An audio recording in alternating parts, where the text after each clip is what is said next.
And of course I have. Zach. Zach Corda right here. And Luciano Morgan, one of our temporary workers out here. And Mr. Jerry Zavala. And our temporary crew out here.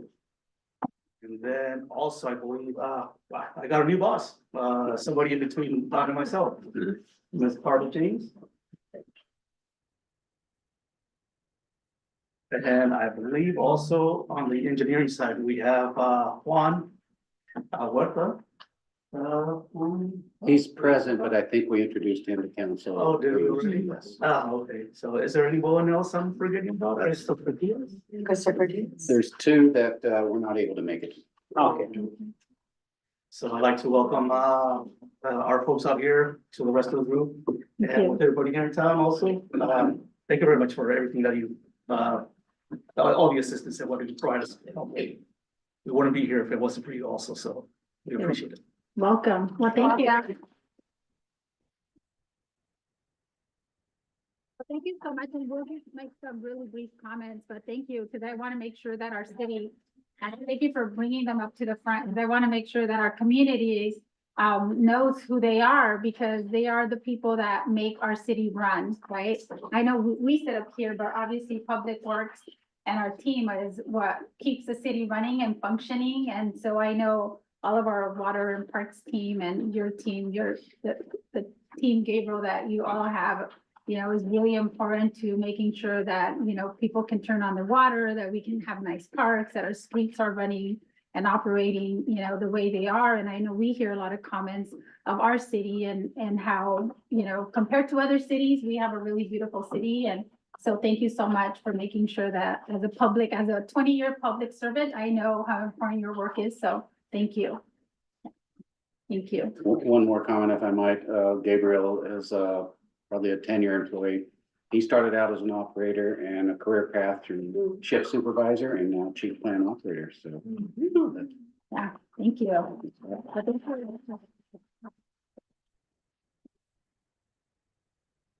Okay, so, council, any final comments? If you'd like to make some final comments, before we move on, and I'll start here. Yes.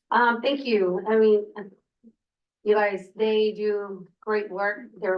These are the ones that are behind the scene. Like, want to echo Mayor they do such an amazing job, you know, allowing us to run our water and filtering and all that. And it was just an experience for us to go and do that trip, but they are the people who work behind the scenes. So I want to say thank you.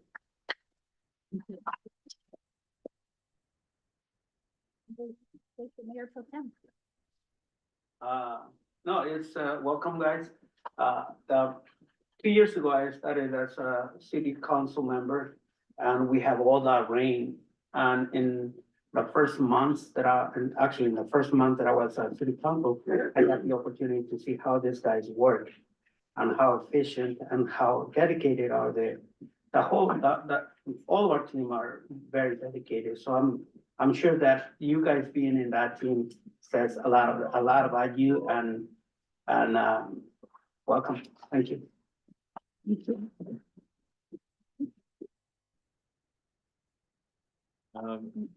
Geez, what else can I say, other than thank you all? Great city to work for. We're really excited that you're here. And I want to say that I know that Councilmember Caldera and I are also excited to hopefully get to tour the plant soon. Thank you. Thank you. Okay, I would like to echo what my council members or my counterparts have said about the unspoken or actually recognition you guys all do. And I just want to thank you. I mean, I was there for 33 years and we rarely heard anything positive. So I really want to thank you. And you guys are very much appreciated. Your work is very much appreciated. Thank you all.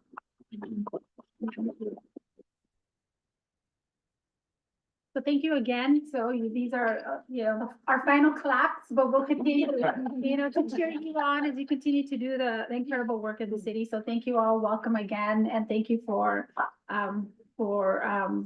just putting all your efforts and your commitment to the city of Soledad. Thank you. So with that, we will move on to our next item, which is item C14. And this is resolution number 6194, a resolution of the City Council of the City of Soledad approving a list of proclamations for the calendar year of 2025. And I will turn this over to our community engagement manager, Jesus Valenzuela.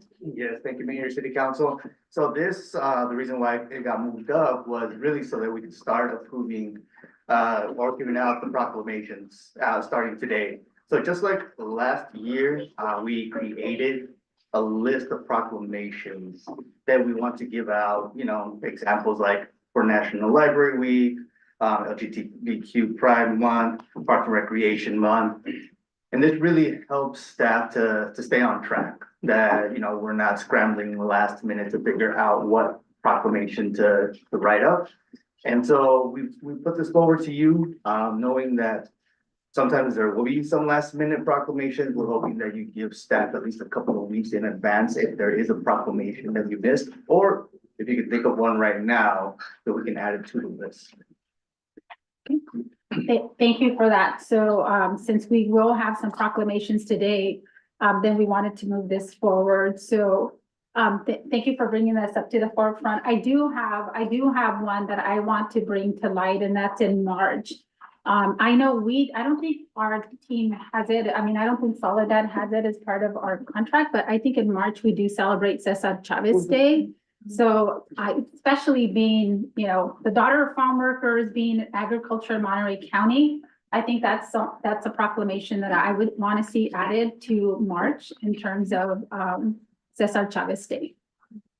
Can I go next? Mhm. I actually have 7 that I would like to add. That would be March 31st, Transgender Day of Visibility. The month of May, AAPI month. May 26th, Memorial Day. The month of October, LGBTQ+ History Month. October 13th, Indigenous Peoples' Day. November 11th, Veterans Day. And November 20th, Transgender Day of Remembrance.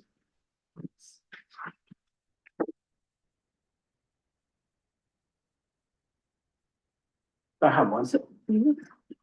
Mario Martinez.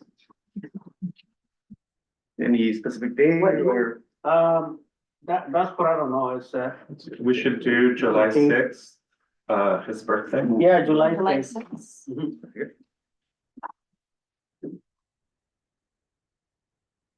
I think she said all of them, I'm sorry. Oh, I'm sorry, birthday. March, I'm sorry, April. Yeah, we used to celebrate, we celebrated birthday. So I thought, National Parks Day, I'm sorry, National Parks, I think that's August.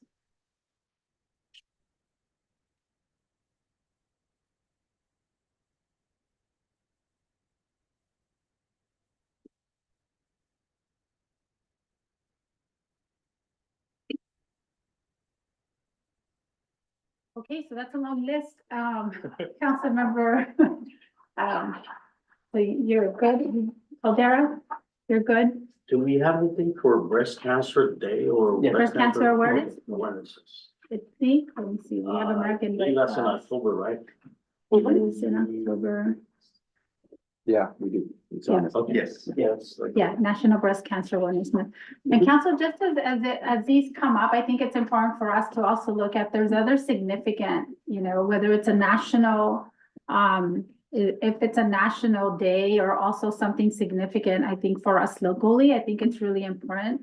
But I also think, as Jesus said, if there's already, once we have the modifications, if there's someone that you'd like to give a proclamation to, because I think it's also important not that just that we do the proclamation, but that we also provide the proclamation to someone or an organization or, I think it's important to be able to look at who's doing some work around that specific issue or item or topic that we can invite to come. And if it's someone local or within our region, I think it's more impactful, right?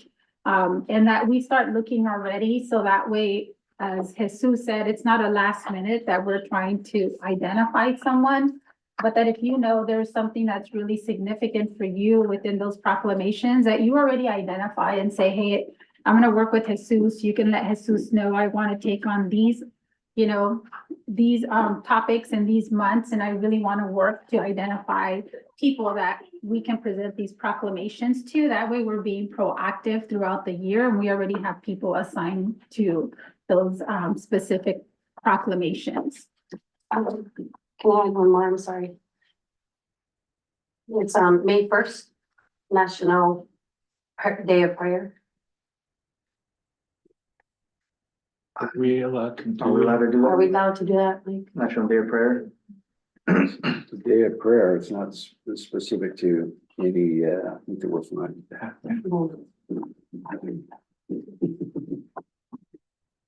Okay, are we good? Mhm. Okay, and if anything else comes up, we can always amend it. So it's not we're final and we can't add any more to it, so.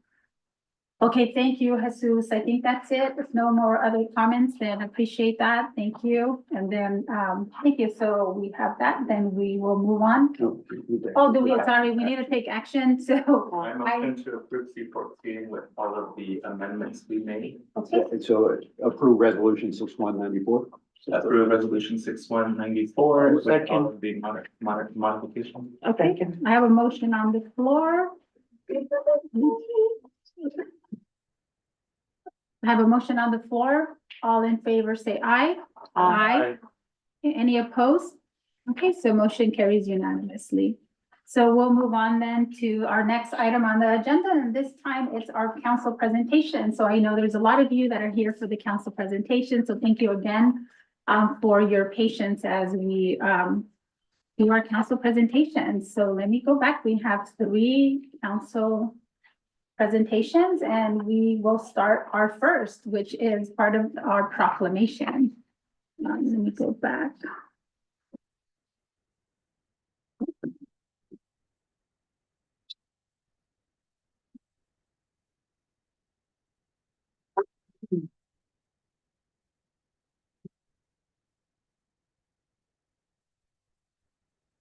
Okay, so we first have a proclamation of the city of Soledad celebrating Black History Month. And so I want to make sure that I take some time to read the proclamation that we have before us. And whereas Black History Month is a time to honor and recognize the significant contributions, achievements, and history of Black Americans in shaping our nation, our communities, and our shared future. And whereas history of Black Americans is an integral part of our broader American story, reflecting resilience, perseverance, and a relentless pursuit of justice and equality despite centuries of oppression and systemic barriers. And whereas leaders such as Dr. Martin Luther King Jr., Harriet Tubman, Frederick Douglass, Rosa Parks, Malcolm X, and countless others have paved the way for social change. And whereas the Village Project has been a voice for Black communities for over 20 years, has been a mentor to youth in Seaside and across Monterey County. And whereas in keeping with the theme of African Americans in labor, the Village Project demonstrated tremendous leadership during the pandemic, where they supported vulnerable essential workers by providing information to keep those workers safe. And whereas the Village Project services remain vital to ensuring that underserved communities in Monterey County receive cultural and appropriate support. Now therefore, let it be proclaimed that the City Council of the City of Soledad hereby recognizes the month of February as Black History Month. We encourage all citizens to engage in meaningful conversations, educational activities, and events that honor the legacy of African Americans and promote a more inclusive and equitable future for all. And I want to present this to my friends, my dear friends from the Village Project. And I know we have here, if you can join us, and we have Mal and Regina Mason from the Village Project, and also the youth from the Emanada. Yeah. Emanada, project, and I wanted to make sure that, we were providing recognition to them and for the work that they've done in Seaside and throughout Monterey County. And as we have also a youth leadership, a youth commission to be able to ensure that we're working in partnership.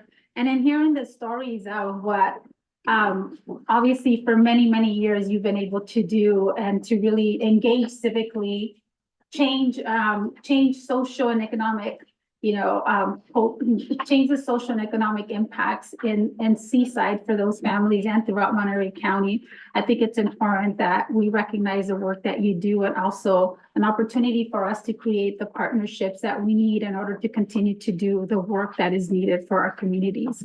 So with that, we want to recognize you and we ask you if you can come to the podium with all the youth to be able to share a little bit about your story. And I also want to acknowledge that Mr. Mel Mason also, did share, if you can share a little bit of your story with Cesar Chavez, because I know you also walked with him and also was part of your history. Wow. Yeah. Okay. Well, first of all, Mayor Velasquez, just want to thank you for, this proclamation and also for recognition of the Village Project. My wife Regina and I are the co-founders of it. I always tell people that she's the primary co-founder. I kind of came along for the ride or whatever, but we have, as you correctly pointed out, we provide services. And when we first created this organization, we created it specifically for underserved populations, specifically and almost only for underserved populations, for marginalized communities. And for all of these years that we've had this agency, the vast majority of our clients have always been Black and Latinx. And we kind of wanted that, and it happened, and we're glad that it did. We're unashamedly saying that we are so proud that we've been able to reach those communities. We've reached other communities as well. We don't exclude anybody, but I don't think it was an accident that those were our two major populations of folks. Our primary program is therapy. I'm a therapist, among a few other things. And, but we always did everything from a social perspective and with a cultural focus.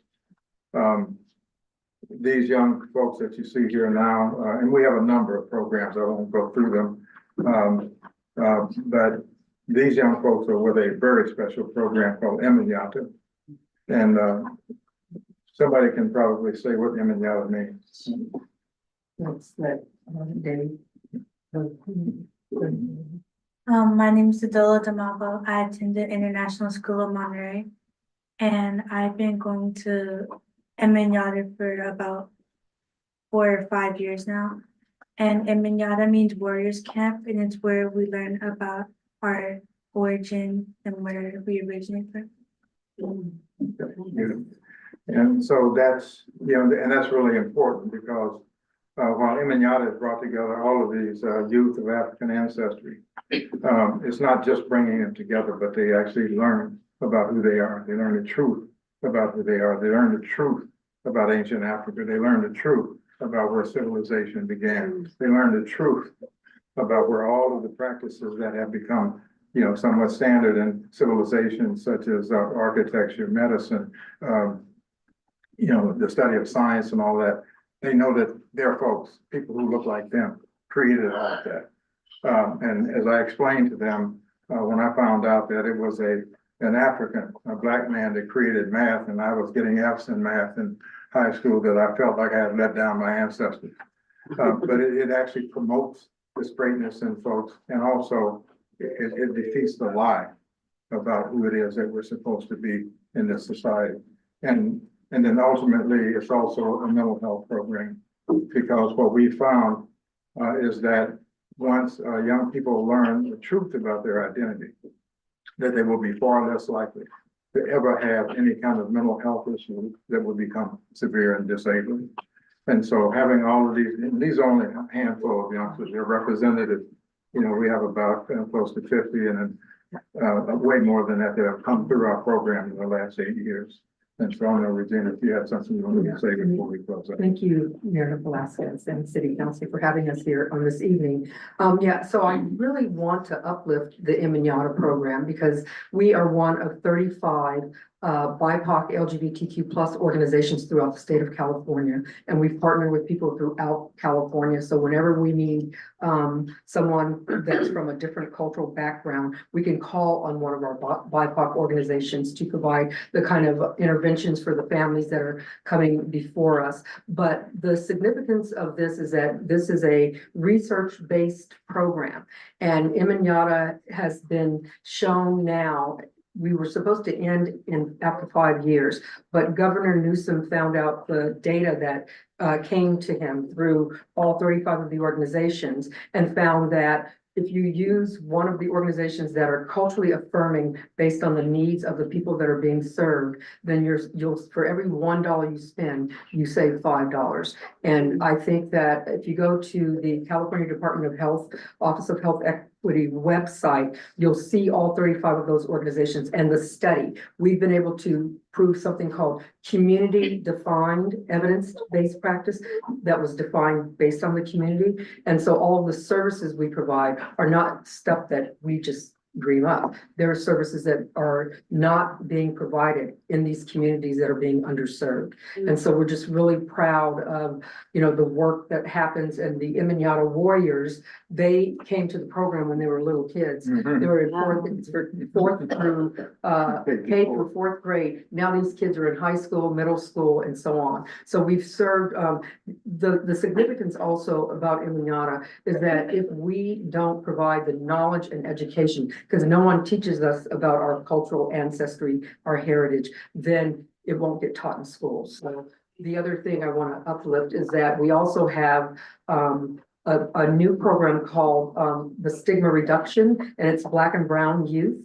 And so we have 2 young people from South County, but we are looking for a couple more Latinx youth that would like to be involved in the stigma reduction, because we want to make sure that people are okay, that it's okay to not be okay from a mental health perspective, but everything we do is flavored through mental health. I'm a retired social worker with Monterey County Child Protective Services, and so this is a great need, and we're just giving back to our community in this way, and we are just blessed to be here on this evening and appreciate the proclamation. Thank you so much. We really appreciate that. God, and I apologize for taking so much time with this, but you mentioned Caesar. And he and the work of the United Farm Workers was a big part of my early life.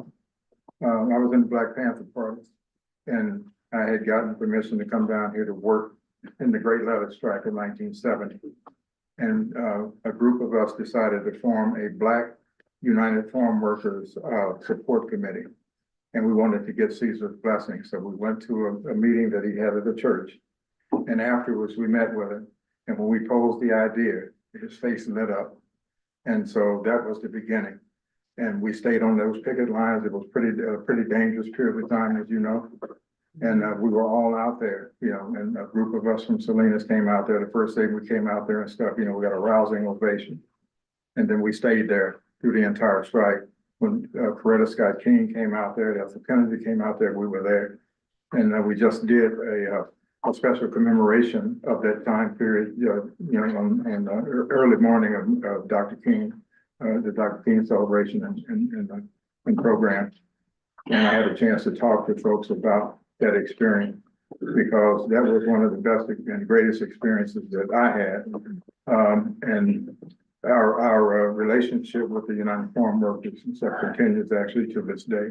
But it started with that meeting with Steve. So I just wanted to bring that up. Yeah, Thank you so much. Thank you. Thank you so much. Thank you so much. That's near and dear to my heart. My dad was part of the UFW, so thank you. So we do have the proclamation. So what we want to do is we have 2 others. We have a certificate and then we have another proclamation. So if you don't mind just staying for a bit, and then we want to take some photos. and then we'll issue this. But thank you so much. I know you are coming from Seaside and we appreciate that.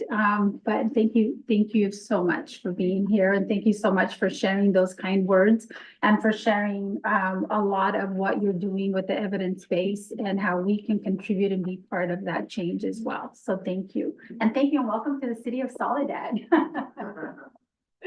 Okay, so with that, then we have two more other certificates. We have a certificate at this point, and I will turn this over to Councilwoman Banuelos if she wants to provide that certificate. It's a real special certificate for us as well. I'm excited to share these words. It's a certificate of achievement to Natasha McCann.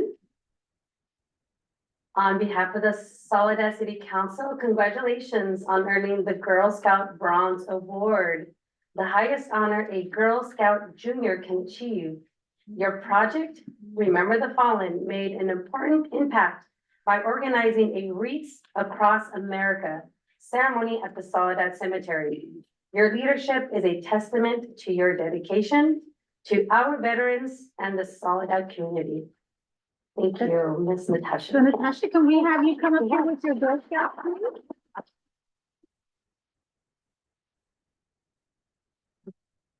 And so we can have the troop come up here as well, and the same for the troop. We'll have, we'll also have, after we do the last proclamation, then we'll have them come up also to take a photo.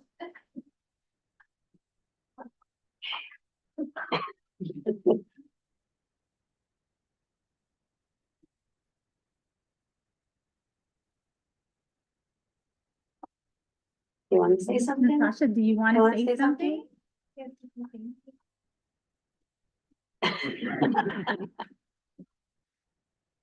They say thank you. Thank you. And I just want to say, Natasha, I know Natasha, maybe 3 years ago now, I think I still have the letter. I have it somewhere and I have to find it. Wrote me a letter as a mayor to say that she wanted to beautify the city, and she wrote me this beautiful card, this beautiful letter, and also with a picture of how she wanted to make sure that the city was beautiful. And so I know for me that was pretty significant, and we actually started a butterfly garden because Natasha wanted to beautify the city. So Natasha has been an activist, and Natasha has has been really instrumental in using her voice to make sure that change happens in our city. So thank you, Natasha.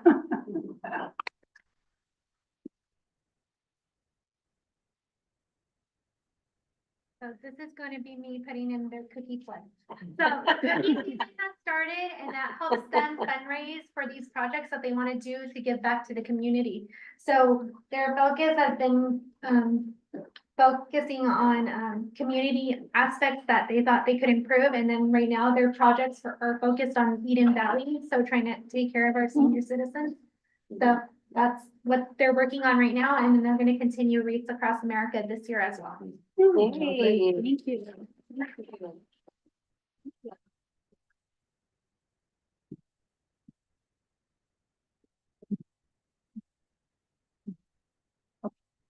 Okay, and then we have one final proclamation, and I will give this to Mayor Pro Tem if you want to read that, and that's for our final. And that is with our city council will present a proclamation of recognition of our community, the community work for Líderes Campesinas. And if I can have them come join us in the front as well.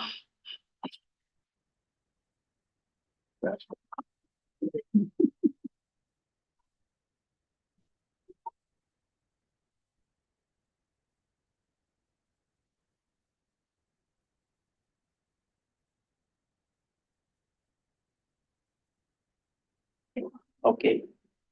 Proclamation of the City Council of the City of Soledad recognizing the work of Líderes Campesinas. Whereas Líderes Campesinas began in 1988 in the Coachella Valley in response to the women's susceptibility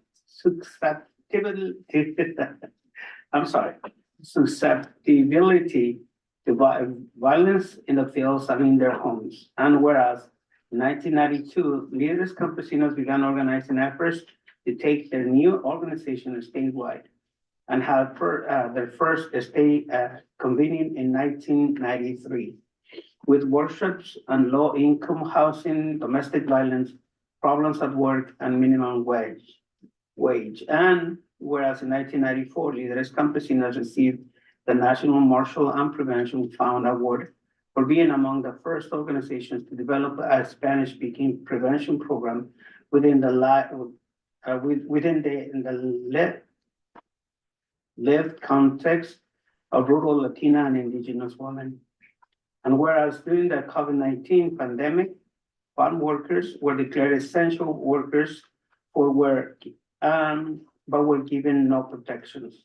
Luckily, Líderes Campesinas joined the VIDA project and stepped into expansion protections for farm workers. And whereas Líderes Campesinas in Soledad continues to be a force for good as they help organize events around topics such as know your rights on immigration, domestic violence, pesticide safety, and many other issues affecting farm worker women. Now, therefore, let it be proclaimed that the City Council of the City of Soledad hereby congratulates Líderes Campesinas for the work they do to make Soledad a better place to live for farm working women and all residents. We encourage all residents to learn more about Líderes Campesinas, to get involved with their work, and it's my honor to know you guys and to see closely how you work and all the work that you guys do. You appear in every event that we have for our community. And for all the organizations, you don't really understand a community needs until you actually get involved with that community. So thank you, and thank you, all of you guys who are here, because you do an amazing work that some of us cannot do or will not be able to do. Thanks.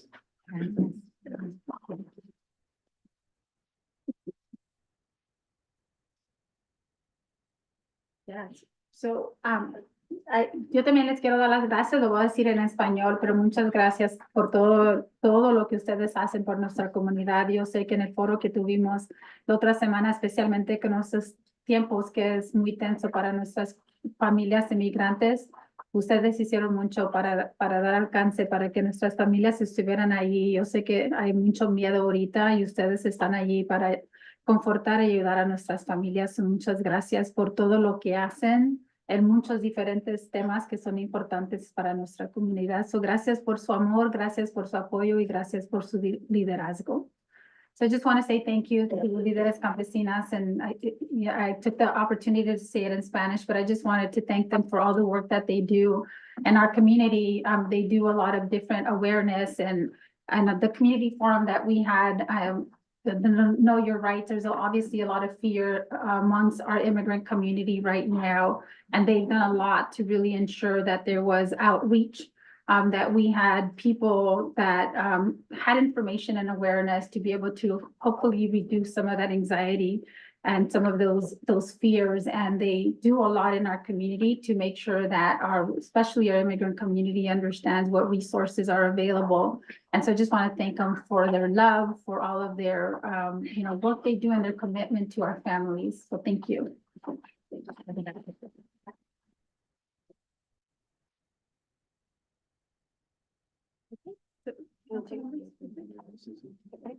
Oh, ¿quieren decir un? Solamente pues agradecer el reconocimiento, está hermoso, dice cosas muy bonitas por lo que yo entendí un poquitín.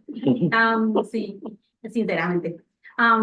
Y quisiéramos comentarles que sí, nosotros somos una parte del Comité de Líderes Campesinas de Soledad. Estamos ayudando a la comunidad, enfocados también en los trabajadores del campo, con temas para que aprendan sobre sus derechos laborales y sobre su salud. Como pueden ver ahorita, nosotros estamos con un proyecto en donde representamos frases, pues, para que ellos sepan sobre su salud y prevengan sobre los pesticidas. En abril tenemos otro proyecto en donde lo representamos con unos pequeños almohadones, un tema en contra del acoso y asalto sexual. Y durante octubre tenemos el proyecto en contra de la violencia doméstica, y lo representamos con unos mandilitos con frases también en contra de la violencia doméstica. Entonces, todo esto es en favor de la comunidad y nuestros trabajadores del campo para sus derechos laborales y sobre su salud. Gracias. Thank you.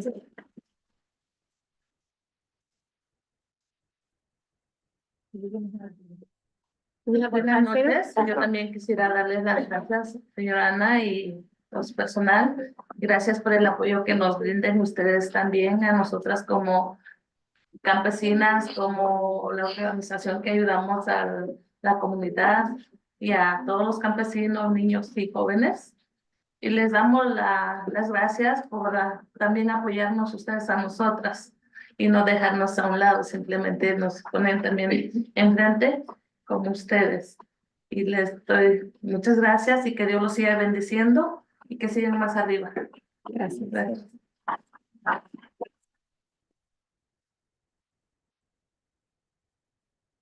We do have the translator.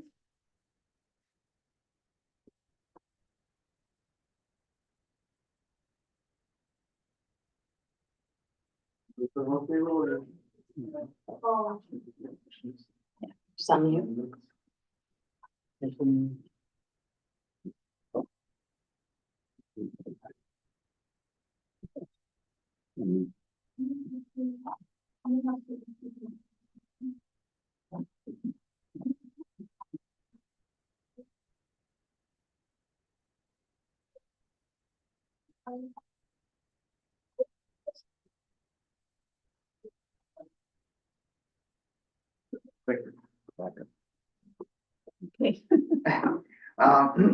So members of Líderes Campesinas just want to thank the council for that recognition. She admits she didn't understand it all, but that she was able to understand.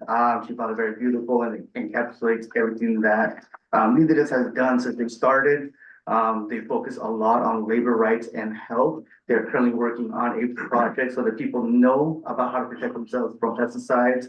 In April, they have information around sexual assault. And then later on, they also do work to bring awareness about domestic violence. So they just want to give you the thanks for the recognition and for always being part of the community.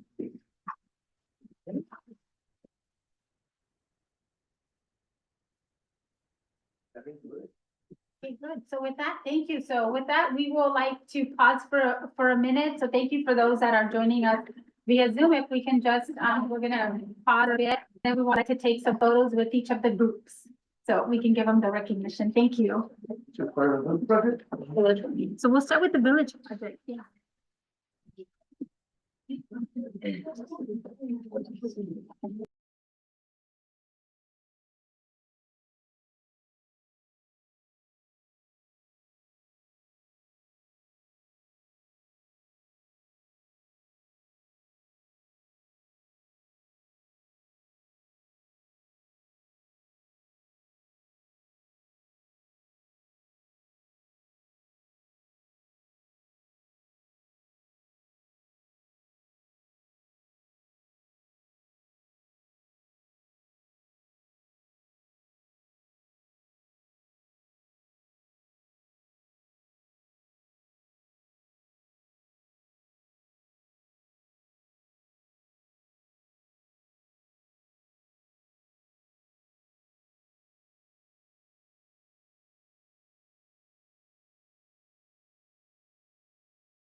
Thank you, everyone. Thank you for your patience too, as we started with some of the proclamations and recognition, so thank you. Okay, so we'll move on to our next item on our agenda. And we have a lot of items on the consent calendar. Oh, sorry, we have the youth council. So youth council, before I go on to consent calendar. So at this time, we have our Soledad Youth Council, and they're gonna provide us with their monthly reports. So I will invite them to come up to the front. And so it's nice after we had a presentation on the Seaside in Manada, and now to be able to have our own youth council. Good evening. My name is Angelina Flores. I'm a junior at Soledad High School. Good evening. My name is Natalie and I'm a senior at Soledad High School. Good evening, I'm Giovanni Bravo and I am a junior in Soledad High School. We are Soledad Youth Commissioners and come today to present our SYC report that will provide an overview of key events from the past quarter. So to start off, Soledad Youth Commissioners delivered a presentation on the Parks and Recreation Master Plan to SYC members. The presentation focused on the framework categories used to evaluate and prioritize construction and improvement projects, including parks, recreational facilities, and open spaces. Members gained a detailed understanding of the master plan's objectives and its importance in shaping the city's recreational landscape. The session also helped identify potential areas where youth can contribute ideas, particularly in the development of youth-focused facilities and programs. Moving forward, the SYC plans to collaborate with the Parks and Recreation Department to explore ways to include youth perspectives in upcoming projects. The Director of Family Services, Brad Smith, hosted an interactive Q&A session with SYC members, offering insights into their roles and responsibilities. This discussion highlighted the director's work overseeing the recruitment and onboarding of social workers for the Family Resource Center, FRC, oversight of counseling services to address mental health challenges within the community, effective resolution of community complaints and ensuring the availability of essential resources and support services at the FRC. This session provided members with a deeper appreciation for the district's efforts to address social and mental health needs. The SYC recognizes that FRC is a vulnerable resource for youth-centered initiatives and tends to leverage its support for future events. The Soledad Youth Council met with Ms. Burns, the Director of Categorical Programs and Special Projects. Her presentation included information regarding the Expanded Learning Opportunity Grant, which has given the district millions of dollars to allocate to increase after-school programs within our elementary and middle schools. This session informed our students about enrichment programs added to the after-school programs such as swimming, cooking courses, and competitive sport games between different elementary schools. As part of the team building initiative, this SYC organized a gingerbread house competition. Members collaborated in teams of 3 to design and construct their houses, with the best of 5 awarded to the winning group. This actively fostered creativity, teamwork, and a spirit of friendly competition among council members. Additionally, the team-based approach established a collaborative dynamic that will benefit the council's upcoming White Park project. The Soledad Youth Council continues to inspire youth involvement and contributes meaningfully to the community. This quarter's activities have reinforced members' skills, expanded their understanding of civic processes, and deepened their commitment to positive change. Moving forward, the SYC is eager to build on this momentum and enchant this collaboration with city departments and community stakeholders. Thank you so much. Thank you. Thank you. Thank you. Thank you. And for the council and also for the, for public, the report, they have I know they gave us an overview of their report and their activities that they have, but a detailed report that has a lot of great information is also located in our council report, so you can find more detailed information in there as well.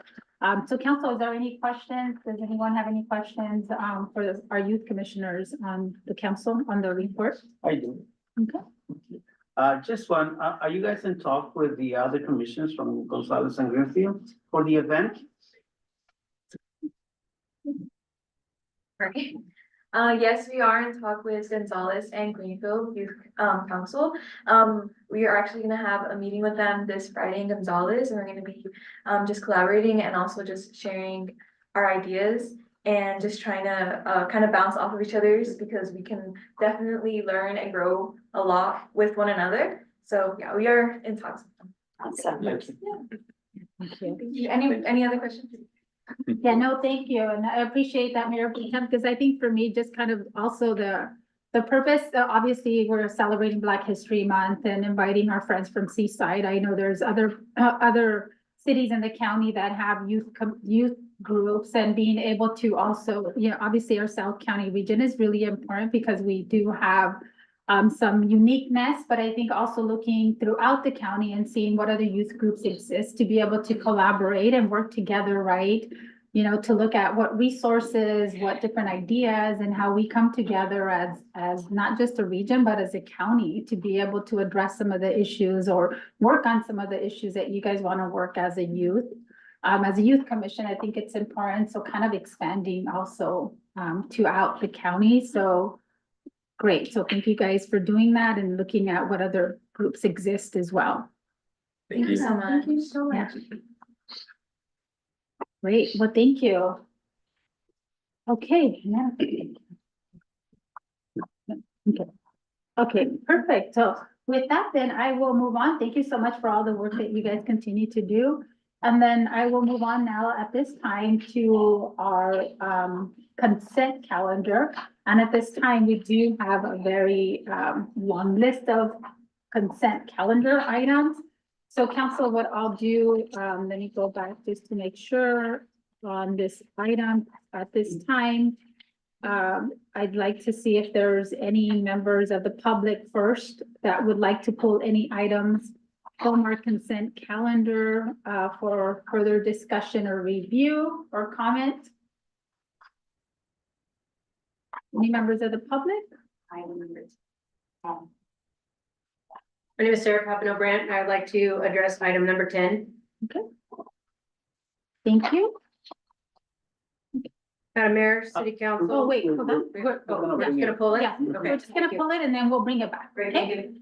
Any other members of the public that wish to pull any other items from our consent calendar for discussion or comment?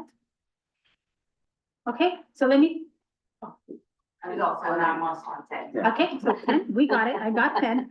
Okay, so let me go out to those that if there's no other ones, no other comments from the public, no other, sorry, let me start over. No other requests from the public to pull consent calendar items for discussion or comment from those that are joining us here. Okay, so let me take it out to those that are joining us via Zoom. Okay, I see none from those that are joining us via Zoom that'd like to or wish to pull an item from the consent calendar for discussion or comment. Okay, seeing none, then I will bring it to the council to see if the council has items to pull for discussion or comment. I'd like to pull item C13.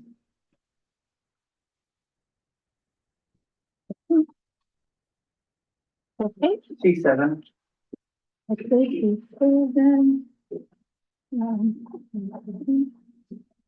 Okay, and I like to pull item C10, C11 for comment only, and C15. I'm gonna see 12.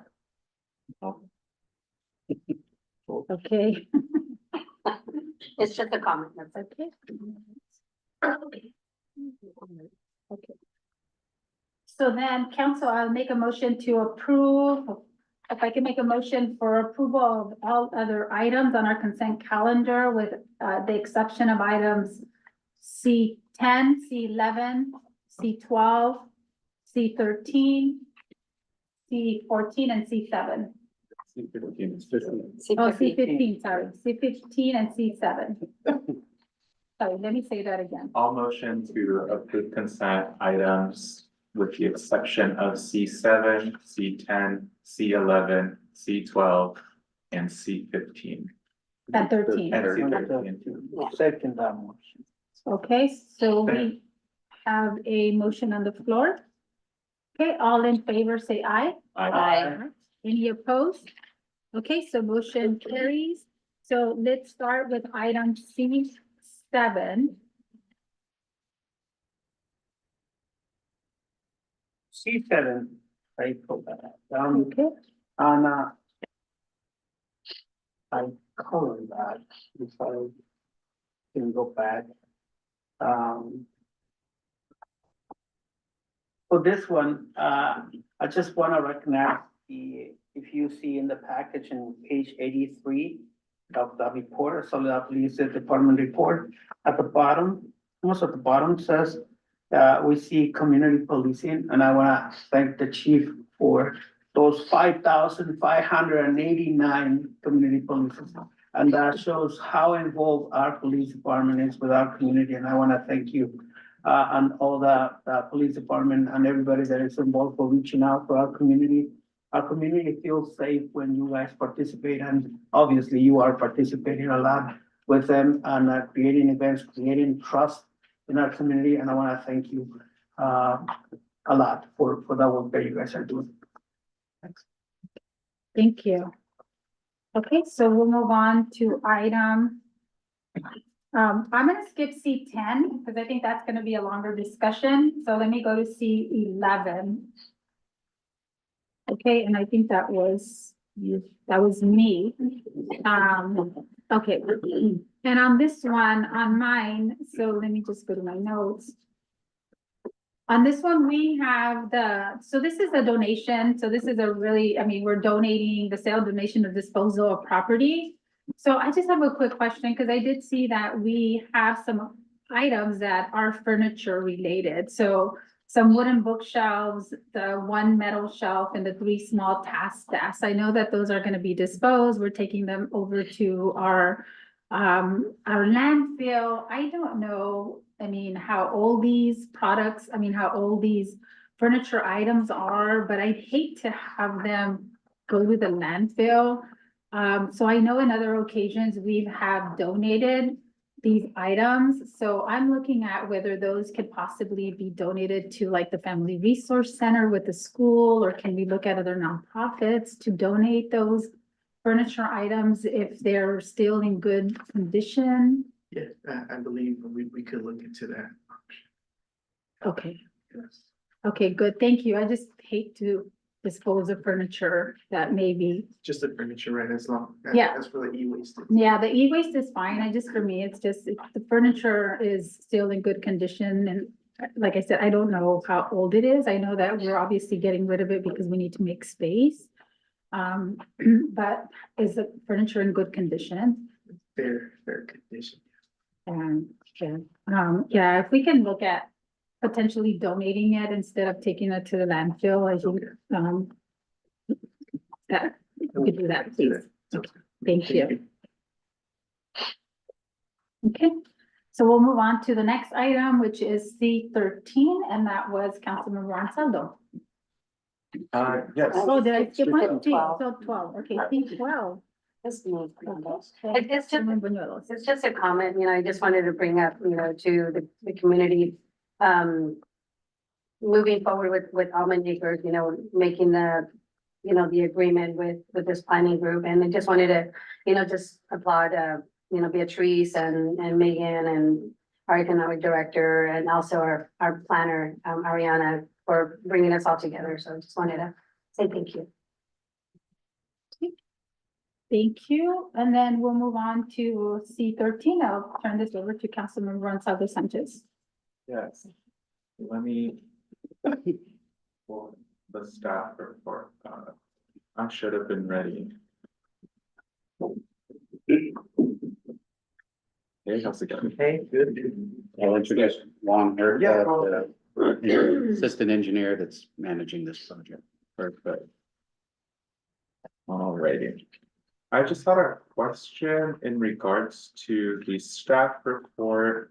I know that this is for 2 sections, Anderson Street and West Street. Yes. And then North and Main Street. Yeah. I read this and I feel like it might have been me, but at first it sounded like it was for both, and then it sounds like it's only for one section. Could you clarify if it's one section or both? No, it's both sections, so it's North and Main. and West End and West. Okay, so then when it went out for the bid, it was for both as well, right? Yes, we structured it in such a way where we did one section and then we have the possibility of adding another section. Just to get pricing for each individual, but we Okay. decided to do both since they came in well under budget. Okay, awesome. Thank you. That was it. Thank you. Okay. So now we move on to item C15. And that is a resolution, this is with the city council dates. And that was me. So let me just go back to my notes. I know this came before us now, but because we didn't have a meeting in January and it was supposed to come to us before. Just a couple of comments, just to kind of avoid it coming to us now for establishing the dates. If we can get this in December, probably the second week of December, so we're not waiting to approve this in January. And I know January was different because we didn't have a meeting in January. But would it be possible to have the approval of the city council dates in December? Absolutely. I think this time we just got a little overwhelmed because of the election. We're really busy council meetings in December. It just slipped my mind. But we'll make sure we get it done. Okay, and then I'm okay with canceling the meeting in July for the council. But I just want to make sure that the second meeting that we don't have, that everybody is here, that we have a quorum. Because I know that sometimes if we don't meet, then I don't want to delay the business of the city, because the business of the city is really important. That's our job as council members. So I just want to be caution the council that if you're this is a time when we take vacations, and I know it's important for us to also be with our family and whatnot, but that if we're canceling one of the meetings in July, that it's really critical for us to be in the other meeting, and that all of whatever, items need to come before us, that we're vigilant, that we're gonna have, a robust calendar, and that we are going to be here, or at least we're gonna have a quorum. So I just want to make sure that we agree to that, we put it on our calendar, we pencil that in, and we plan to be here. Do you mind if I make a comment on this item as well? Yes, so I think that, yes. And I think that was the only. We originally had that second date, but we just looked back on prior years and seen that we had been canceling it. But as we get closer, you guys can always change your mind. Okay, so if we don't have any items of business, we can cancel that meeting, but typically we do have a meeting on that day, or we cancel it? No, typically we've canceled that meeting in July. I think it just was falling so close to July. Everybody was always out of town, so. Oh, okay. Every year for the last few years, it's been canceled. But we do have that one meeting though in July, We yeah. have one meeting in July. Yeah, I think that's my only thing, is that I know we have canceled the first meeting, but I just want to be cautious as a council that we're here for the other meeting in July, because I know it'll be a packed agenda. Yeah. Okay, that was all my comments. Thank you. Councilmember Ansaldo Sanchez. Now I have a question on that because it says canceling the second meeting as well. So then are we canceling the first and second meeting of July, or just the No. first meeting? There must be an error. Okay. I don't recall the report, Okay. word for word, but I'm sure if it says something like that. It's just- Yeah, we know it's listed as July 2nd. That's when I think that we're canceling, right? And so the second one then would be the one we need to have. Because it's so close to 4th of July. Yeah. Okay. Have the one on the 16th. And then I just wanted to be like transparent. I don't think that we should cancel the January meeting going forward, because it feels a little odd to start our year in February with council stuff. And I knew that we didn't have much business, but because we had to cancel the Miramonte special meeting, I feel like we could have then probably met and done that 15th meeting instead, because now we're kind of pushing it back. And also, I'm hoping that folks get back to you, Darlene, to schedule that very soon, because I know that we've been waiting and you've been waiting For the for a response. response? Yeah. So, Yeah, I know, but we've it's asked taken a Andrea while. to take it over just because I've been scheduling so many things. So I believe you guys received a doodle poll. We did. Oh, yes, Okay, definitely. So as I'm long as you guys are responsive to that, Yeah. we'll get it done. definitely, because I appreciate you trying to do it, and I just want to make sure that we're responding Yeah, to her. Yeah, definitely.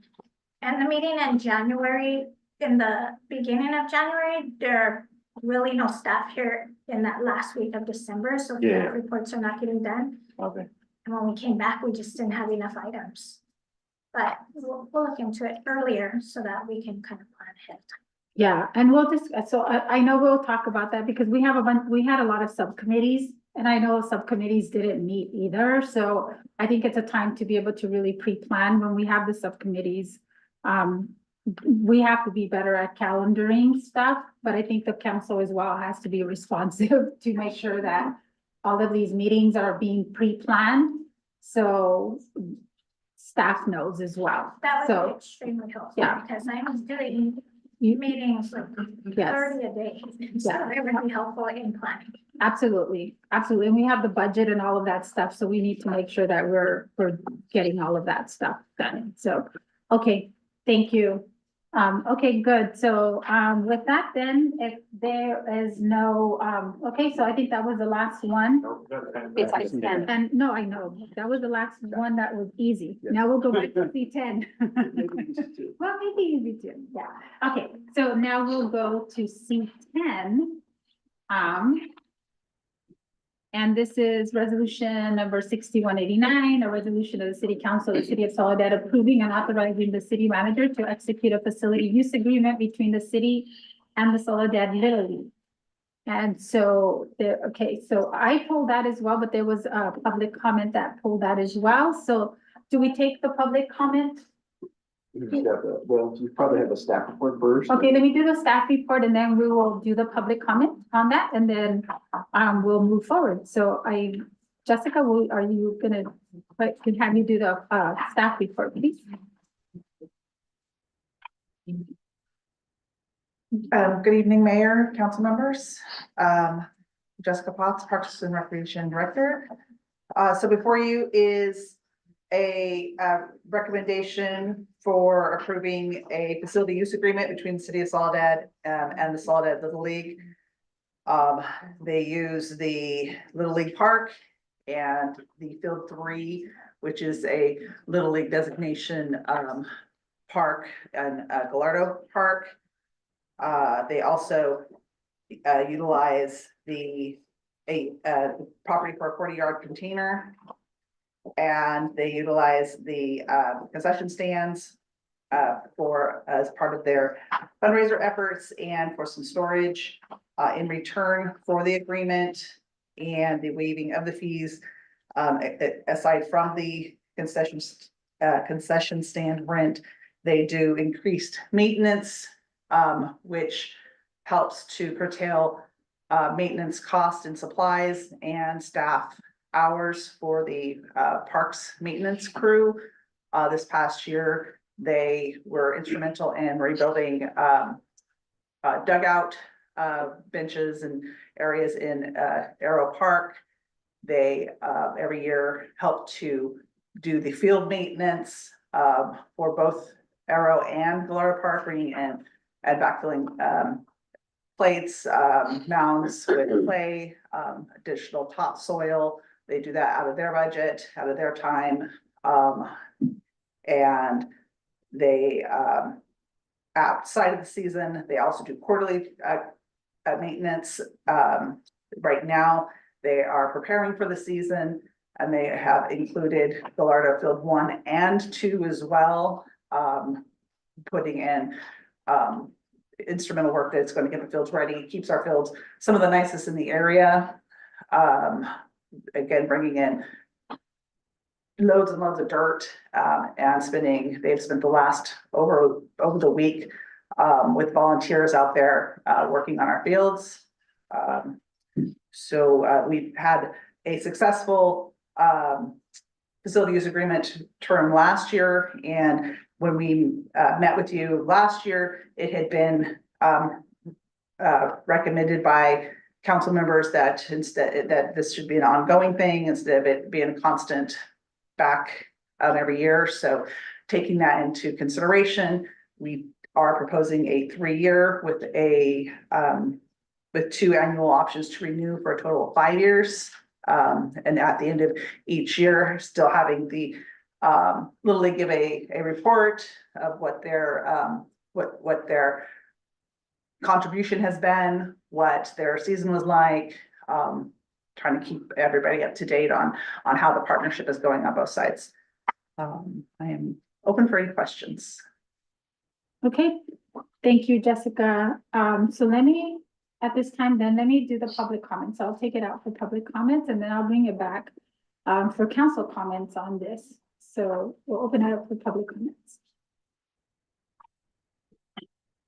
Madam Mayor, City Council, and City Staff, my name is Sarah Papano-Brandt, and I serve as the softball coordinator for the Soledad Mission Recreation District.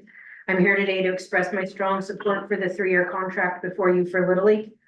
As agencies offering programs in a small town, it is essential that we come together to support one another. Across the nation, youth sports programs are facing declining participation as rising costs put opportunities out of reach for many families. Play is a fundamental part of childhood, and no child should be denied the experience due to financial barriers or lack of available facilities. In a community like Soledad, collaboration is a key to ensuring that all of our youth have the chance to participate in sports. I would like to take a moment to publicly thank Little League and the city for their efforts improving the fields and adding the much needed dirt. Thanks to the hard work of our parent volunteers and our partners at Little League, our fields have been made safer for our girls to play. As you consider this contract, I urge you to also think about how the city can support girls softball in a similar way. Our program serves approximately 140 girls each year, fostering not just athletic skills, but also a sense of community and teamwork. We take pride in building strong partnerships and hope to build stronger partnerships with Little League and the Soledad Parks and Recreation Department.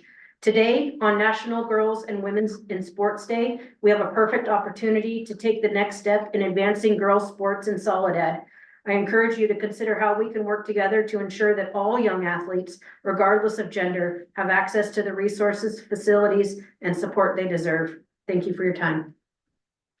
Thank you. Thank you, Sarah. So you should have made a public comment that we should have added that to our resolutions, National Women in Sports Day. Yes. So we're gonna, we'll amend it to add it. Thank you. Good evening. My name is Yuna Vang, and I am a parent of 3 girls and a coach for Soledad Mission Recreation District, also known as Soledad Rec for their girls softball league. I am here to express my unwavering support for the Little League as it seeks to secure its 3-year contract. This contract is not merely a formality. It represents a crucial commitment to the future of our youth sports programs and the community as a whole. It creates a stable foundation upon which our organizations can build, while allowing us to plan for upcoming seasons, engage more players, and cultivate a love for sport among our children. In addition to the general backing of the contract, I feel it is essential to draw attention to a matter that weighs heavily on my mind: the imperative of ensuring equal treatment for our girls. It is vital that our girls have the same access to field space as their male counterparts throughout the season. Gender equality in sports is not just a matter of fairness. It plays a fundamental role in fostering an inclusive environment where all children can thrive, develop their skills, and enjoy the benefits of teamwork and athleticism. Our girls deserve guaranteed access to the facilities we use. Anything less undermines their experience and development. Moreover, Soledad Rec is currently facing a significant challenge with the potential loss of our own on-site storage, which the city provides at a considerable cost. This storage is important for the safekeeping of our equipment and supplies. Crucial for the smooth operation of our league, losing this space would create unnecessary hurdles for our coaches and players, hindering our ability to effectively manage our teams and programs. Securing a 3-year contract would address these critical issues. It would ensure our continued access to the fields we rely on each season, eliminating the uncertainty and competition for space that we currently experience. The city acknowledges our annual utilization of these facilities, and a formal contract would reaffirm that understanding, providing us with the security we need to focus on what truly matters. which is fostering the growth and enjoyment of our young athletes. In summary, I strongly advocate for the approval of this contract, not only for the stability it promises to our leagues, but also for the essential equal treatment of our girls and the safeguarding of our resources. Together, we can create an environment where every child has the opportunity to excel regardless of gender and where our leagues can continue to thrive for years to come. Thank you for your attention to these important matters. Thank you. Do we have any other public comments? Okay, so let me take it out to those that may be joining us via Zoom. If there's any public comments from those joining us via Zoom. Okay, any public comments from those joining us via Zoom? And I see no hands raised, so I will close public comments. And I will bring it back to the council. And thank you for, let me just make a comment because I want to be clear and I want to consult with our city attorney, but I know that before us, what we have is a contract for the Little League. And I know the public comments address the support for that, but it also brought forth a request for equal treatment of obviously the girls softball, right? And consideration for a similar contract, but that's not before us today. And so I just want to make sure the council understands that. So, and the public comments, right? So we cannot engage in conversations that have not been agendized. So for any conversations in regards to that does require it to be agendized for future conversations. So I just want to be clear, so we don't engage in conversations that we can't. Okay, but that's been noted. Thank you. Okay, council. So let me bring it back to the council for questions or comments in regards to the contract that you have before you in regards to the Little League. So I will open it up to see if there's any comments, and I will begin with Councilmember Caldera. Okay, well, obviously I'm new at this. My question is, what are the numbers? What is the contract? As far As as, far as the contract that we're engaged in right now. so, they're able to, I mean, they do, and they use the field for 6 months. That's pretty much what their league runs anyways. Every year previous, they've come every year, asked for a waiver. And a couple of years ago, it came to notice that maybe there was a little more liability than we were realizing, considering that they not just use the field, but they also have their property on our property, some things like that. So about 3 years ago, we looked a little bit deeper into a facility use agreement. There was some things that happened with the Little League where they had to reorganize, and we reconvened last year. And so what they get is use of the field, Arrow and Field 3 from February through July 31st, with a possibility to extend if All Stars go a little longer. They get use of both concession stands that are located at Arrow. They have a 40-yard container that's behind Arrow Park that they use for storage. And they get all fees waived for that.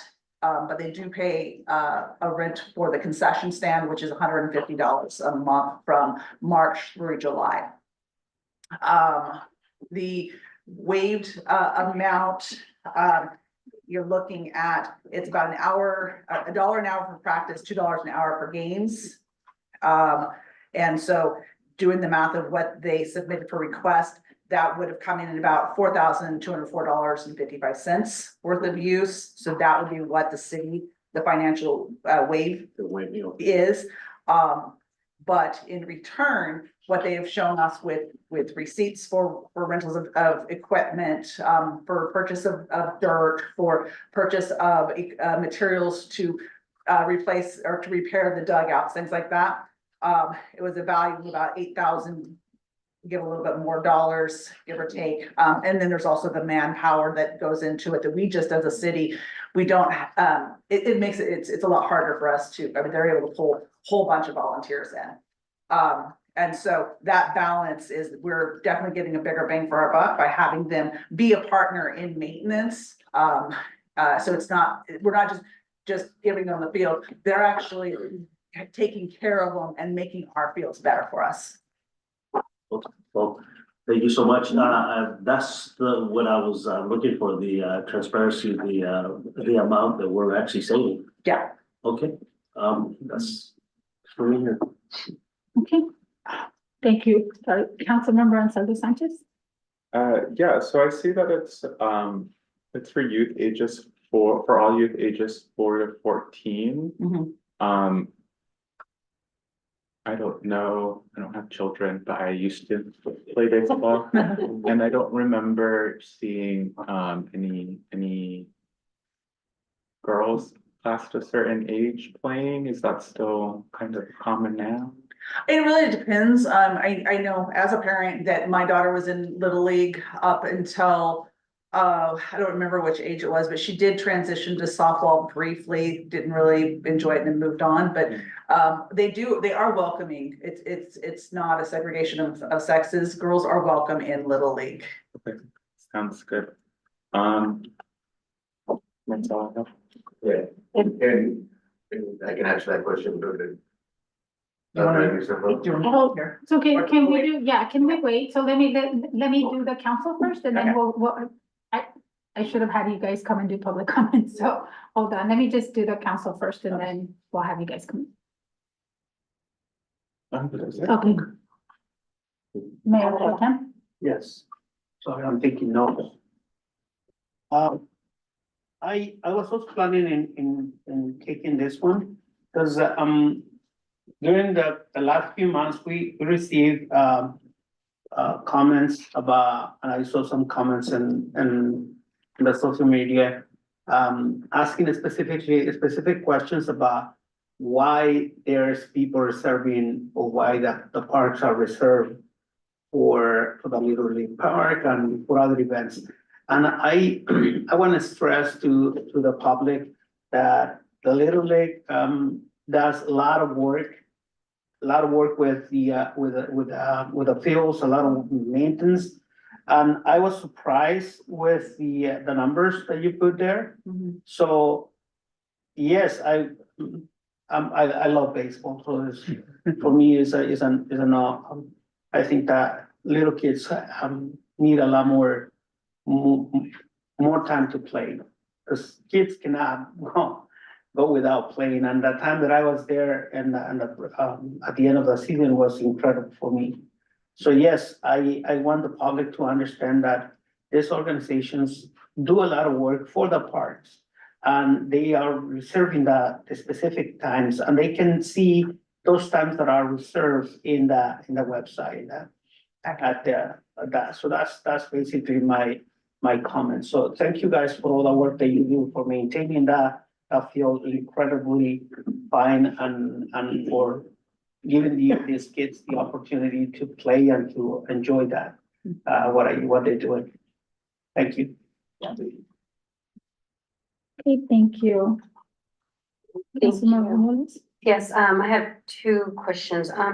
You had mentioned, before the presentation, there was an agreement, but then also, they need to provide a report of what they're doing, in regards to maintenance. And part of that, I mean, I'm just kind of like baffling it because I'm not understanding why. When they always do it every year and every season, you know, because me being part of the old board, we've always did that, and also just being part of the community, and then these kids, we do it for our kids. And, you know, if the Little League board is okay with, you know, doing that report, you know, that was just my question. I'm just kind of being. If they're okay doing the report? Like doing the report, it was, you did a request for details or? Yeah, Yeah, they have submitted a report. I will admit a feeling, I was supposed to attach it and I failed to do so, but I can supply that to Megan, who can supply that to you. Okay. And we did try to work to get them to come to council, and it was just kind of a hit and miss. And then before we know it, there's no meeting in January, and here we are. Okay. So it just kind of, perfect storm of not. Okay, and then also another thing too is that, the Soledad Little League is nonprofit. So, we have a lot of sponsors. So with that said, it said 700, it's 150, right, per month, and it's the season, how much was it, It's 6 months. 6 months, okay. So with that said, and I'm saying this because I know hopefully you are listening, any business members or anything, I want you to, support our Little League and make these sponsorships and donations because, it's going back to the community. So, let's help them cover that expense, by sponsoring. Thank you. Okay, thank you. So, thank you. I had a couple of questions, all great questions. I think for me, I know they do a great job and I know they have. And I think one of the discussions that we had the last couple of times is putting together a report, putting together an agreement, making sure that we had an agreement that had the language that we needed, that had transparency. I know we still have residents that talk about, hey, we have public parks.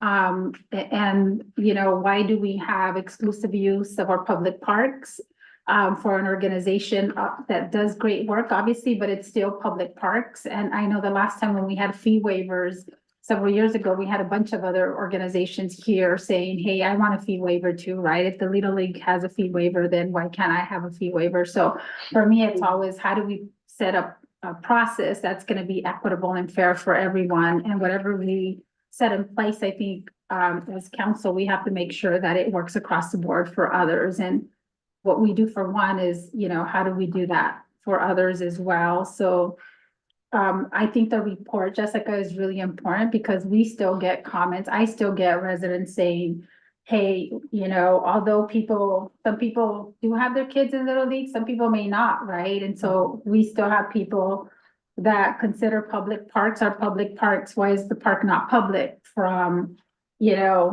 February 6th through August 1st, right? When it's being reserved. And although we know it's a good cause, it's still a public park. So I think it's important for us as council to still be able to say, look, you know what, here's why, here's the contract, but here's what they do. Here's a report that we have that we're able to articulate, here's a service, how many kids they serve. This is what the contributions are that go back to the community. We know, but I think it's really important for us to be able to articulate that and to quantify that to our community in numbers and to be able to say that. And so I think the other thing for me, because when I look at just what they do, and when we look at fees and you look at this report, you can say, hey, well, they waive the fee for 150, but what they do is a whole lot more, right? So if we can have, and I didn't see it, but if we can have like a breakdown in terms of they have in-kind, they do volunteer hours, they do cleanups. Yes. All 4 times per year, all that is quantifiable in terms of dollar amounts. So if they could be like a breakdown that we could see, and I know it may be just kind of,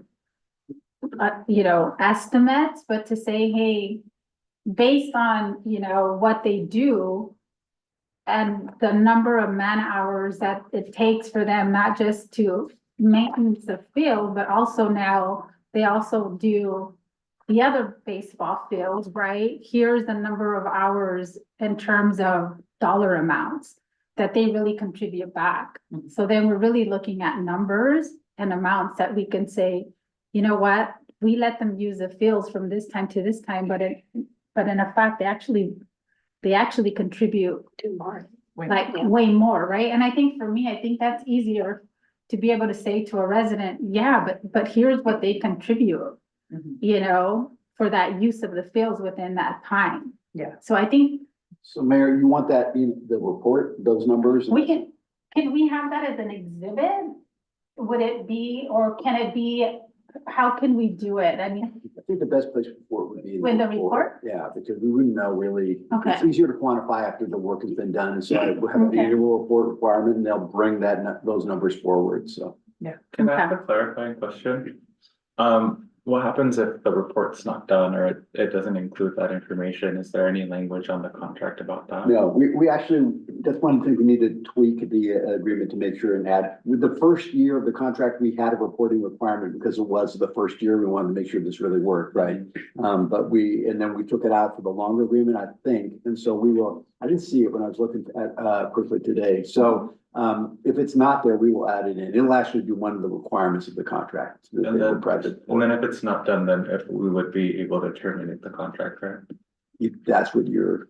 I mean, I'm asking to get everybody. Well, right I'm now, sure they're gonna do it, but The you know- contract has two termination provisions. One, you can terminate without cause at any time that you want. Oh, okay. Secondly, there's one for cause. Wait, I think I got that backwards. You can terminate without cause with getting 30-day notice. And then there's a provision that says if you have cause and an immediate need to terminate the contract, you can do it that way too. Oh, So, okay. Sounds good. but that would be fairly, it's not unusual at all in these types of contracts to have somebody fall behind in the reporting requirement by a month or two or something along those lines. So I would think that we would certainly probably give somebody a solid leeway if the report wasn't done on a timely basis. But I think we all recognize the importance of it. So make sure that we add it in. yeah, and I think for me, just to finalize my comments, I think it's important, one is to have the report, because I think that's really important, because it is, again, because we've heard, it is a public park, and we want to make sure that for the people that have concerns about it, it's a public park, but it's being utilized for a great cause, and this is a reason why we're doing this, right? And the report, I think, goes a long way to be able to say, hey, this is what we're serving, right? And I think that's really important to be able to add that, and I think, I think for me, I don't want it, I mean, I think if the council agrees that it shouldn't be a consent item, because I think the report should be. I think it's important for our community to be able to hear all the great things that they're doing and how important, with the important service that they're providing to our community. And how, how they're working hard to make sure that the kids are being, participating, but also what they're doing to be able to ensure that their volunteers are also supporting, keeping these fields maintained, right? Because it's not just about giving them something, but it's actually work to be able to have this partnership. So I think it's important for our community to be able to hear that. And then my last thing on that is, because I've heard this and I'm not sure how to answer this, but when they're using the 6-month period, what's the use of the field? Like between what time to what time? Because sometimes I've heard people tell me like, hey, the fields are closed, we can't use them in the evening. I'm saying. Pretty much, it's pretty much from 5 until 9 o'clock at night, 6 days a week. Saturdays, they're usually done earlier. I can't off the top of my head remember what actually, I don't think I've gotten the game schedule yet. So Saturdays are a little bit earlier. And then Sundays when they kind of do the weekend maintenance to prepare for the next week, because it's very highly used.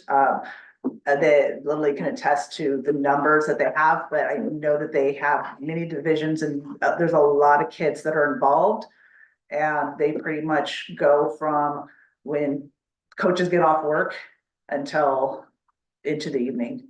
Okay, so it is pretty much exclusive during that time. It Okay, is. so that's what I heard. So I For think. those 2 fields, and then there's the other 2 fields that are also reserved by the softball organization.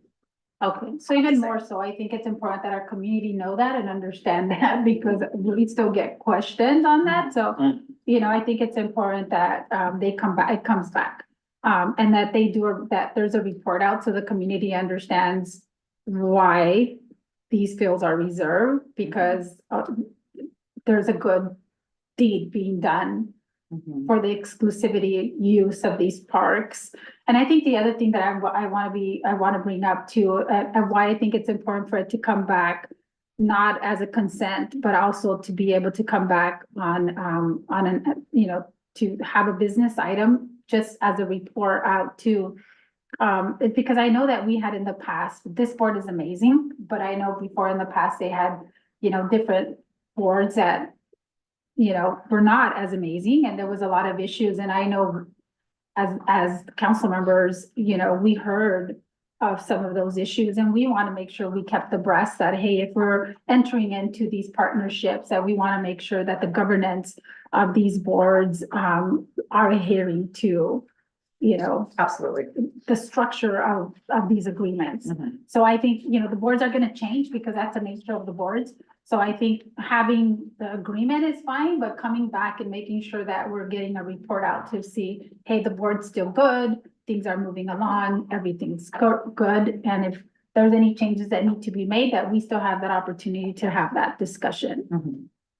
Point of information, just to make sure, so you want this to come back as a business item this year or next? Next year. And just a report, right? Not the actual contract itself. It's No, a just a report, but it gives us an opportunity for us to have an open dialogue, and it gives the community an opportunity to hear. Yeah. What the outcomes are. I'm so sorry, I have a final question about the use of the fields. So for practices, it's only the contract's only for those two parks. It's not for the rest of the parks around the city, or? Correct. For the Little League, Yeah. the only thing that is encompassed in this is Arrow Little League Park and Gallardo Field 3. So if they practice in other fields around another parks, is that just like first come, first served? How does that work? Yeah, we have a couple other parks that we do reserve for organized sports. But they do not use any that, to my knowledge, they do all of their practices and gameplay on our fields. Okay, and this is the only contract we have that has that has these terms in terms of exclusive use. It is. Thank you. Chair, I have seen a couple of times that, I don't know what the name of the park is, that is, at the end of, Gavilan. And Veterans Park? Veterans Memorial Park, yes. Yes, I've seen, a couple of times people playing baseball and the other side, people playing soccer, and that's not part of the Little League. It is not. Okay. It is not. Anybody that, we don't have any, other organizations even using the rest of the field, using the rest of the fields for, baseball. Or we have some soccer and, the Warriors, football use Peverini for their program, but other than that, no, the baseball fields are encompassed in baseball, softball field area. Might be just people practicing. It might just be people, I mean, we do have, backstops at different parks, for that reason. Okay, yeah. And through the chair, I did just want to bring up, notwithstanding the fact that as a practical matter, it seems as if there is exclusive use of the park for those designated times. The contract is worded that it is non-exclusive and that we would work out a schedule. So if somebody else came up with another, use that they wanted to see if we couldn't squeeze in somehow, we would sit down with the group and see if we couldn't accommodate them that way. But it is a non-exclusive contract. Which is typical for our rental policy, our parks policy, is that if we were to have indication that two organizations wanted the same field, same time, then the first option is for them to work together and see if they can compromise so that both can have equitable use.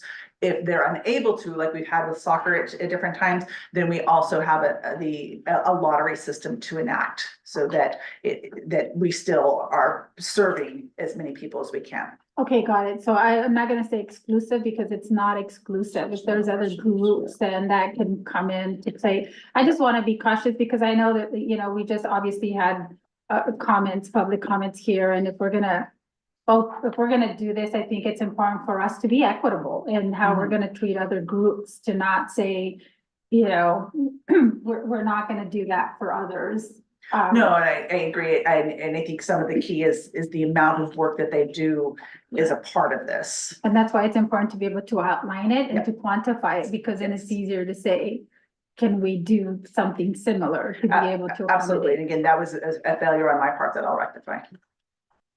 Okay, perfect. And to the chair, if I may add one more comment, having that experience of being a board member for many years, in the board of Little League, just the backbone of all of us, with the board and everything. We've done a lot of, behind the scenes and cleaning up and meetings, and it's a lot of work, it's a lot of work because we come home from work, tired, tend to the kids. And and I just wanted to acknowledge, you, Chris, and then everyone else with the parents, having that heart for the kids, and I want to really appreciate that. Thank you. Yeah, no, Chris and Marla, I know you guys haven't had an opportunity to comment, but if you guys want to come forward, I know you guys have done a tremendous job in just, making sure the dynamics of the board and what you guys have been able to do the past couple of years. So I really thank you for, the work that you've done. Thank you. My name is Chris Camacho. The board president is my second year. Thank you for giving me the opportunity to speak. Thank you to Jessica, Parks and Rec, Megan. I know she played a big part in this, and our city attorney as well. So thank you guys. It was a rough first year last year, and reaching that agreement, and sometimes we didn't agree or whatever, but we're here in a good place now. I'm happy to see that we're working on potentially getting an agreement, because it does take a lot of time, especially during this time right now. We're getting ready for the season. We're trying to build teams, build rosters, communication out to parents and kids, and form teams and get the season started. And it's difficult when you're having to still run through obstacles or ask questions of what's available, what's not available. Can we use this? Can we use that? I didn't sign up for this to be political. I did not. That's not why I'm here. I don't even have a child in the league. All my kids are grown up. I've been here 47 years and saw that. I played in Little League. I played for the YMCA. I coached for them in various years in different sports. And the year that I found out they were struggling, I signed up, right? And I'm here now. And I don't need obstacles. I do work. I get tired. I sat here for 2.5 hours. Not even saying I mind. I know you guys are doing the same as well. But I just literally, the off season, August through January, I was out there volunteering, and we don't get very much volunteers. Sometimes it was just myself, 4 or 6 hours, but that's the requirement. And the reason why I'm doing it is because lowering the fees for our residents, because if they're charged the $4,500, it comes out of our league, and it comes from the big businesses, the sponsorships. So that's why I'm doing it. And I know a lot of our volunteers that are supporting us and who are able to make it out there. I appreciate them. But I made a commitment, and I'm gonna follow through, because this year we were able to drop the previous year's registrations by 60%. And without this agreement last year, that $4,500 probably would have prevented that from not happening or being at a lower discounted rate. So even though I wish that public parks could be open to everybody, understanding where we're currently at. 4 years ago, it was like that. 5 years ago, now we're not there. Things have changed. So, I'm not here to try to change anything. I'm just trying to do the best I can, provide the best experience for our kids, and with the least amount of obstacles. Working with the city, we have a great relationship with the city works group, Joel and his team, Gina, Jessica as well. Great communication is getting better. Now we're reaching out with our Parks and Rec, driving down by their field, seeing all the weeds growing out, and seeing them struggle to get the field maintenance. This year we just decided to help them out. All right, that's what it's about, right? It's not about just businesses or making money. I know there's always a lot of things brought up, like other organizations that are trying to form travel ball teams, travel softball, travel baseball, but a lot of them are not nonprofits. They're nonprofits for profit. So we got to look into that too. Saw that Little League's been here since 1956. So it's a staple, and we can't take that away. That's all I got to say. Thank you. Yeah, thank you. Thank you. Yeah, thank you. And my brother was on the Yankees team, but I don't know how long ago. And I coached the TOC. All right. I was a Giant. And my so- boys were in Giants, I know. And my boys were in Italy. Anyways, okay, council, if there's no other questions, thank you so much. I know we've belabored this a bit, but thank you. I think I think, you know, we've asked the questions that we needed to ask, so, no further questions, ready to make a motion. I'm motion to approve resolution number 6189. Second. Okay. So we have all these consent items, so. Oh, yes. sorry. So, I motion to approve consent items 7, 10, 11, 12, 13, and 15. okay. And C11 has the, that was the direction to see if they couldn't take the furniture to the donate as opposed to Donate, yeah. the landfill. And then the modification to the agreement in C10 to make sure that the reporting requirement is definitely added in. Correct. Should I start over? No, you're good. Yeah, got it. Okay. So with that, we have a motion on the floor by Councilmember Gonzalo Sanchez and a second by Councilwoman Banuelos. All in favor, say aye. Aye. Any opposed? Okay, so, motion carries. Thank you, everyone, and thank you for the patience, to be here. Thank you. Okay, so with that, we are almost done. Through the chair, Yes. when are you guys starting the late? Oh, When is the? Opening day. Opening day. Oh, yeah, I forgot about, March 8th, is our opening day, and you guys are all invited to attend. I know a couple of you guys going last year and, including our ending ceremony. you need me, right? Yeah, you need our MC, You need me, so right? we need our MC. But yeah, you guys are all welcome, March 8th. It'll be about, 9 AM. And to my understanding, it's also the softball opening day too. Oh. Thank you. Thank you guys for your patience. Yeah. Okay, March eighth. awesome. Thank you. Okay, so we'll move on, council, so we can, get out of here. So we will move on now to our mayor's reports and acknowledgements. So we will set the timer. I know we have, we want to make sure we do that. And, for mine, I just wanna, before you set the timer, I just wanna make a disclaimer because I know that we didn't meet in February. So what I wanna do. January? I mean, February, in January, Darlene, I do have a report. I'm gonna give it to you afterwards, because I think for some of mine that are a little bit long, if we can just post them on the, if we can post them on the website. Because there's a lot of information and I'm just not gonna read through all of it, okay? So I wanna make sure I keep my 3 minutes, okay? So you can set the timer. So I'll start with January 17th. I attended the Cal City's Advancing Equity Committee, so I was appointed by the Monterey Bay Division. And this is part of, ensuring policies are inclusive and equitable as part of Cal City. On the 15th, I joined Supervisor Alejo, Lopez and Daniels, along with other key stakeholders and some of my council colleagues in a press conference standing in solidarity to support our immigrant families. On the 16th of January, I was invited to speak to the Salinas Valley Adult Education Consortium leadership team to talk about what the city is doing to support our immigrant population. On the 29th of January, I attended the annual Mayor's Breakfast for the faith community. I was invited to speak along with Mayor Dennis Donahue of Salinas and Mayor Ian Oglesby of Seaside to talk about the city's initiatives. So I want to thank Compass Church of Salinas and Ryan Hansi of Soledad, who's a resident.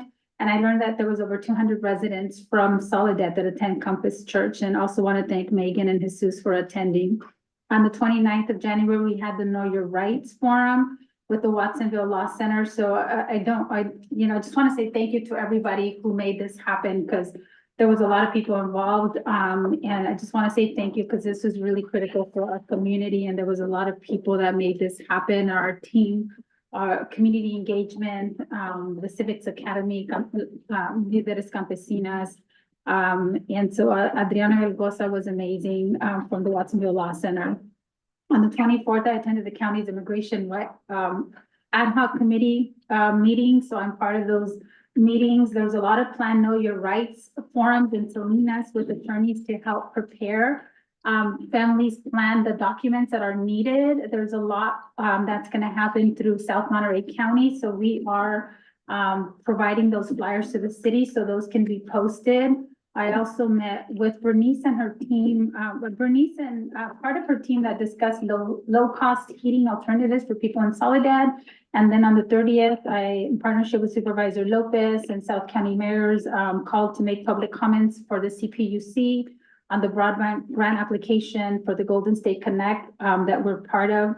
that we submitted an application to the Salinas Valley Broadband Authority. On the 30th, I spoke to the 7th grade classroom at Main Street Middle School for their newcomers that were concerned about deportation of their parents and what happens to their siblings. On the 30th, on January the 31st to the 2nd, I'm part of the Cal Cities Latino Caucus Board of Directors. We met to talk about our policies for this coming year. A lot of it was focused on immigration rights and protections and housing and climate. And then on the 3rd, we had a meeting with the Soledad School Board President, Mr. Burke, and Mr. Randy Banks to talk about our upcoming joint city meeting that is looking that we're gonna have that in March. The district will be hosting and more to come. So, sorry, there's more, but I will pause there now. Thank you. So I will now turn it over to Councilmember Ansaldo Sanchez. Oh. Out of order, okay. Well, hello, everyone. On January 13th, I attended the Cal Cities Monterey County Division.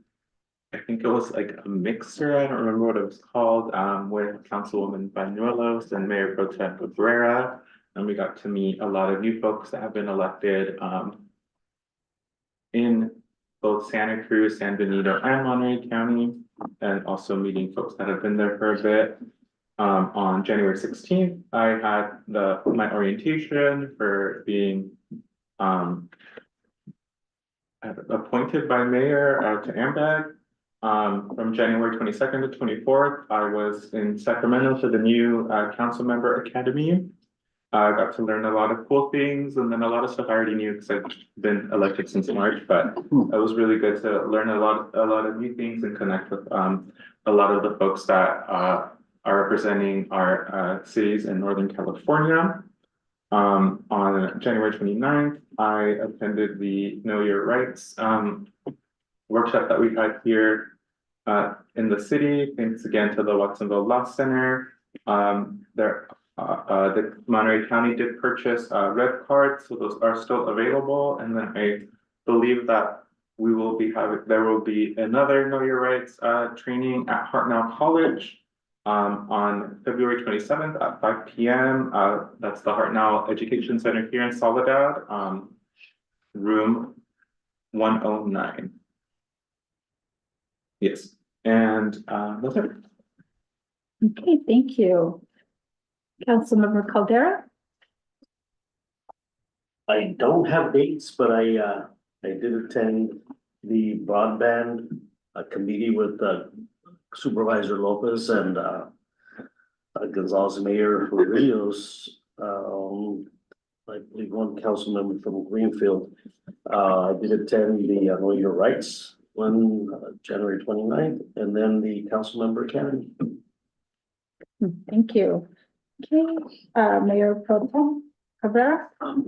Yes, on January 13th, early that day, I attended to the monthly MSC meeting, and I was sworn as a new Soledad representative. Later that evening, I attended the Monterey Division, do you call it? The mixer, yeah, with our two colleagues, Ansaldo Sanchez and Bañuelos. Both, we had a lot of fun during that day. Then on January 23 and 24, I attended the League of California Cities Policy Committee meetings. I was appointed by the Monterey Division to the Revenue and Tax Policy Committee, which met on 23rd, and then 24th, I attended the Community Service Policy Committee. I was appointed by the Latino Caucus. Both were incredible. They have incredible presentations with a lot of information. And there's a lot more that I need to go over and understand and try to get more information that we can use here at our city. On the 28th, I attended the ad hoc committee for affordable housing with Councilmember Bañuelos. And then on the 29th, I attended the Know Your Rights at the community center, which was packed. We had a lot of people, and I wanna thank all of you guys who took pictures. And I was a little concerned that, I saw, a lot of people taking pictures, in the front.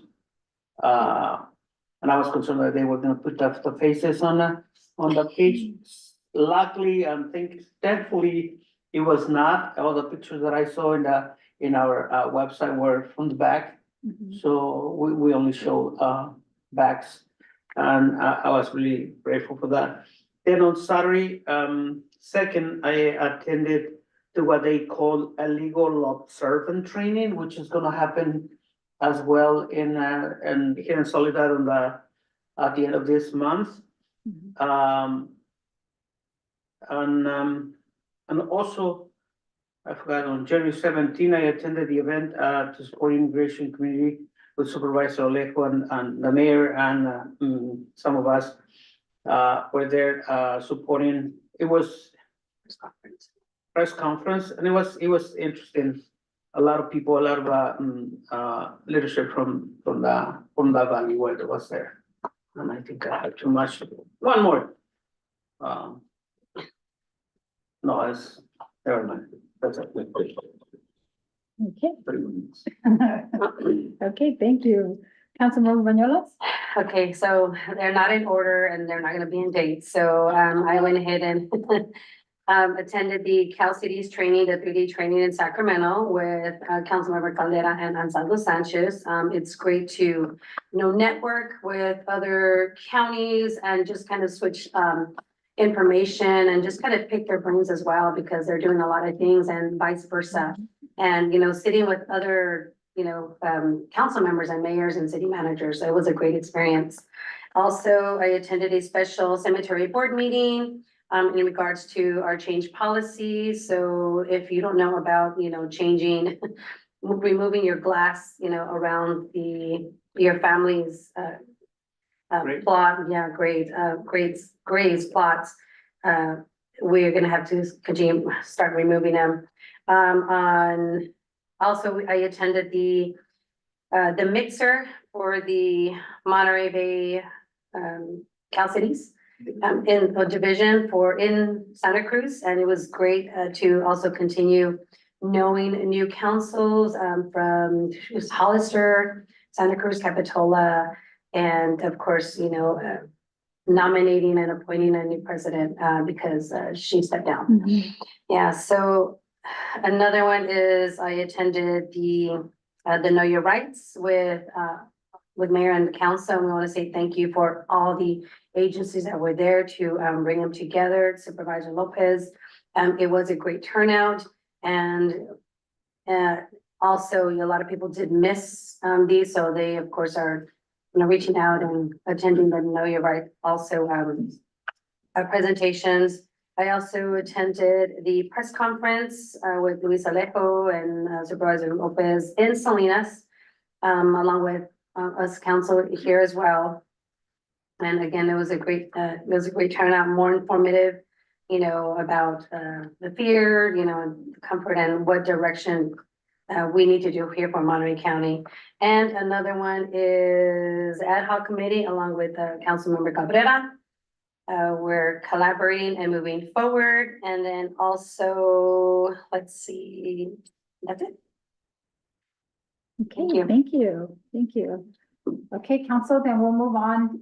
We have our city manager's report, so I don't know if there's any highlights. We have the report in our packet, so I know there's a lot that Megan has shared, so Nothing additional, and she's emailed weekly reports Yep. as well, so I think Yep. we're caught up. So if you guys have any questions, you guys can email her directly. There's been a lot of correspondence on that.